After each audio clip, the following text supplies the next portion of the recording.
Hello students, welcome to the Agnij online classes. और आज की क्लास में हम आगे बढ़ाएंगे क्लास 12th मैक्रो इकोनॉमिक्स का chapter aggregate demand and related concepts. So students, आज की क्लास में हम करने वाले हैं APS schedule and APS curve. तो जैसे कि आप जानते हैं, लास्ट क्लास में हमने एपीएस का इंट्रोडक्शन ले लिया था। सो आइए स्टूडेंट्स देखते हैं कि इसके शेड्यूल और कर्व में आपको किस तरह से क्वेश्चन अटैम्प्ट करना है। तो यहाँ पर सबसे पहले हम इनकम लेंगे, बिल्कुल सेम जैसे कि अभी तक हम लेते आए हैं। उसके अलावा आपको पता है स्टूडेंट्स, सेविंग जो होती है वो भी इस तरह से होती है। याद करिए, एक सी का कर्व भी बनता था जो कि कंजम्पशन होता था। कंजम्पशन हमेशा 40 से शुरू होता था अगर इनकम लेवल 0 होती थी। तो वहीं से आपको सेविंग भी शुरू करना है। तो यहाँ आप देख सकते हैं -40 क्यों है सेविंग, क्योंकि जब कुछ नहीं कमाई हो रही है तब भी कंजम्पशन 40 हो रहा है, तो इसका मतलब ये ऑटोनॉमस कंजम्पशन है, जिसकी वजह से सेविंग हो गई है नेगेटिव। क्लियर है। उसी तरह जैसे जैसे इनकम बढ़ती जाती है, कंजम्पशन भी बढ़ता है। लेकिन कंजम्पशन मान लेते हैं, देखिए 80 से बढ़ा था तो कंजम्पशन 80 से बढ़ा, तो इसका मतलब सेविंग जो है वो भी बढ़ गई है 20 से। तो आप देख सकते हैं -40 से -20 पे आना भी एक तरह से बढ़त है। तो यहाँ पर स्टूडेंट्स आपको ये दो कॉलम पहले से ही बताए जा चुके हैं पहले की क्लासेस में भी, तो कुछ नया नहीं है। अब हमको करना क्या है इसमें। तो एपीएस क्या होता है स्टूडेंट्स? एपीएस होता है इनकम और सेविंग का रिलेशन। मतलब अलग अलग लेवल पे कितनी इनकम पर कितनी सेविंग हो रही है, उसी को एपीएस बोलते हैं। इसमें आपको रिलेट नहीं करना है चीज़ों को, मतलब ये डिपार्टमेंट आपको अलग रखना है, ये अलग रखना है, ये अलग रखना है, मतलब हर लेवल को अलग अलग रखना है। इसमें आप किसी दो लेवल को मिक्स मत करना, मतलब चेंज मत देखना, क्योंकि वो तो एमपीएस में देखेंगे हम लोग। क्लियर है। तो सिंपल सा इसका फॉर्मूला है, एपीएस जो है वो एस अपॉन वाई हो जाता है। मतलब इनकम नीचे लिखनी है और सेविंग ऊपर लिखनी है। अब इसी फ्रैक्शन से काफ़ी पहेलियां भी सुलझ जाएंगी, जो भी एपीएस से के हिसाब से आपसे पूछी जाएंगी। आप इस फ्रैक्शन पे आ जाना। अब देखिए स्टूडेंट्स, एस अपॉन वाई। अब इस फ्रैक्शन में आपको जितनी भी सेविंग है वो ऊपर लिखनी है और वाई नीचे लिखना है। अब क्वेश्चन इस पे बन सकते हैं कि क्या एपीएस 1 से ज़्यादा हो सकता है, 0 हो सकता है, या 0 से कम मतलब नेगेटिव भी हो सकता है। तो ये सारी दुनिया भर के क्वेश्चंस जो होंगे वो इससे आ जाएंगे। फ्रैक्शन को बस याद करके आ जाएंगे। फ्रैक्शन और टेबल आपको याद होना चाहिए, तो आप एपीएस भी निकाल पाओगे और एमपीएस भी निकालोगे। लेकिन फिलहाल हम पहले एक कर्व कर लेते हैं। यहाँ पर आप देखिए स्टूडेंट्स, एपीएस का कर्व जो होता है वो इस तरह का होता है। आपको पता है एक्स एक्सिस पे हम हमेशा इनकम दिखाते हैं और वाई एक्सिस पे हमेशा सेविंग दिखाते हैं। सेविंग कर्व हमेशा नेगेटिव से शुरू होता है, क्योंकि ये इनकम लेवल जब 0 होती है तो सेविंग हमेशा नेगेटिव होती है। ठीक है। तो यहाँ पे जो -40 लिखा हुआ है वो पॉइंट यहाँ से शुरू होगा। अब जैसे जैसे इनकम बढ़ती है, ठीक है, जैसे जैसे इनकम बढ़ेगी, सेविंग जो है पहले इनकम के बराबर आएगी। मतलब इस पॉइंट पे आप देख सकते हैं, इस वाले पॉइंट पे आप देख सकते हैं स्टूडेंट्स, जो सेविंग है वो पॉजिटिव मतलब 0 हो गई है, इनकम के बराबर नहीं आएगी, वो तो कंजम्पशन आता है। तो इसका मतलब यहाँ पे सेविंग 0 हो गई है, मतलब थोड़ी ऊपर आ गई है। उसके बाद आप देखेंगे सेविंग जो है पॉजिटिव में आ जाएगी, मतलब ऊपर की तरफ जाएगी। ठीक है। इसमें ये जो एक्स एक्सिस है ये आपको बता रहा है कि सेविंग कब नेगेटिव है और कब पॉजिटिव है। बस सिंपल सा। तो कर्व तो आपको पहले से ही पता है, सेविंग कर्व। अब इसमें एपीएस कहाँ है?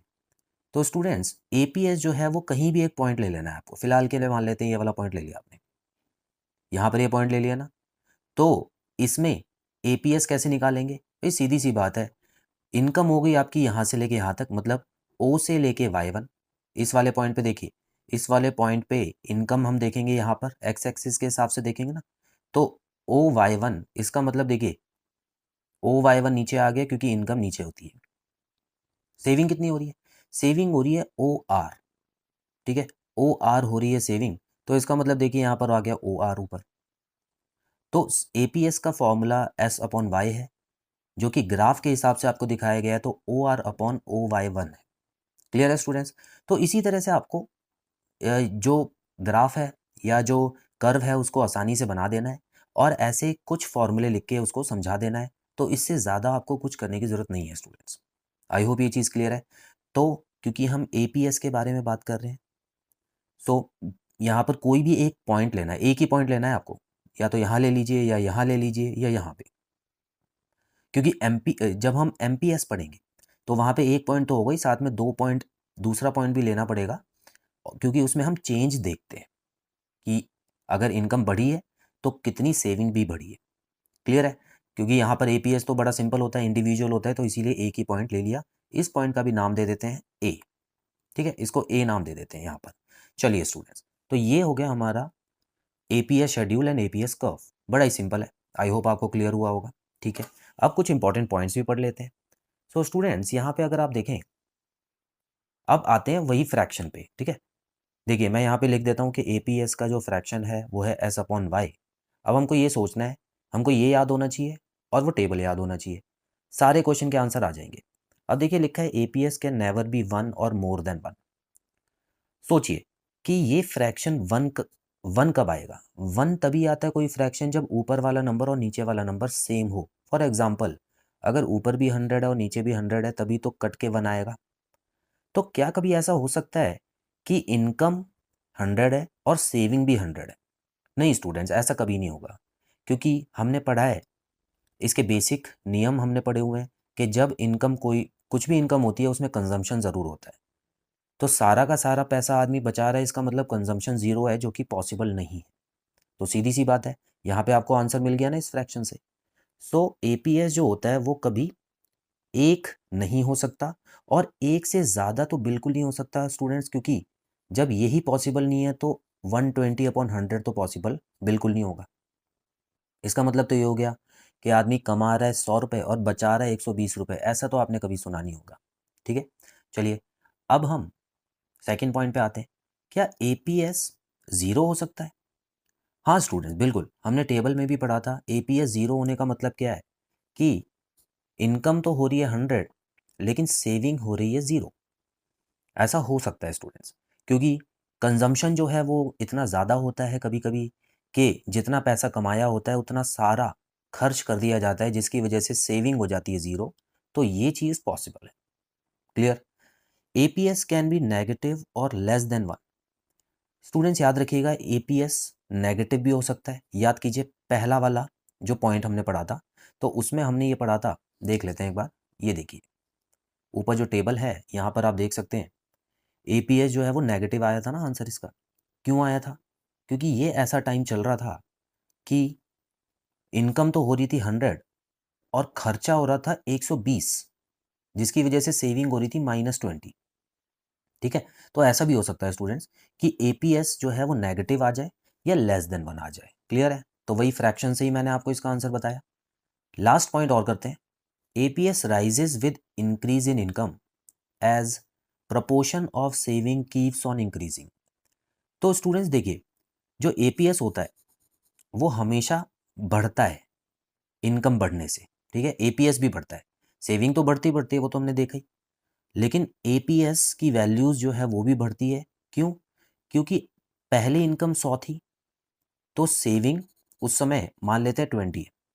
अब इनकम 200 है स्टूडेंट्स, तो यहाँ पर अगर हम देखें सेविंग भी बढ़ेगी, तो इसका मतलब मान लेते हैं सेविंग हो गई 50 यहाँ पर।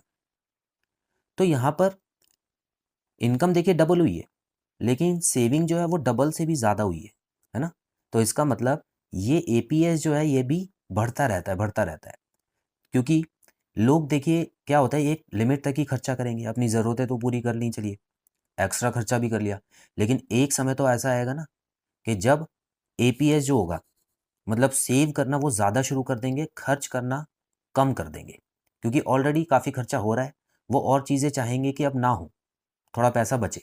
तो इसीलिए स्टूडेंट्स एपीएस हमेशा जो होता है वो कीप्स ऑन इंक्रीजिंग। क्लियर है? तो बड़ा ही सिंपल टॉपिक था एपीएस का।